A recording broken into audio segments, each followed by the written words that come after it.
ပူရီလေးစားကြပါအောင်ရှင်မပူရီလေးပါရှင်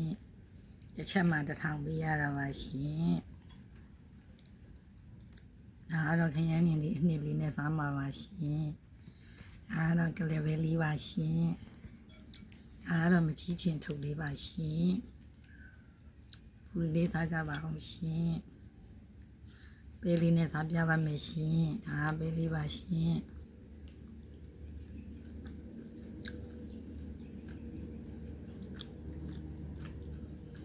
ရောခရမ်းလေးနှစ်လေးနဲ့ပါရှင်ဟုတ်ကောင်းတစ်ချက်ကအကြီးပါရှင်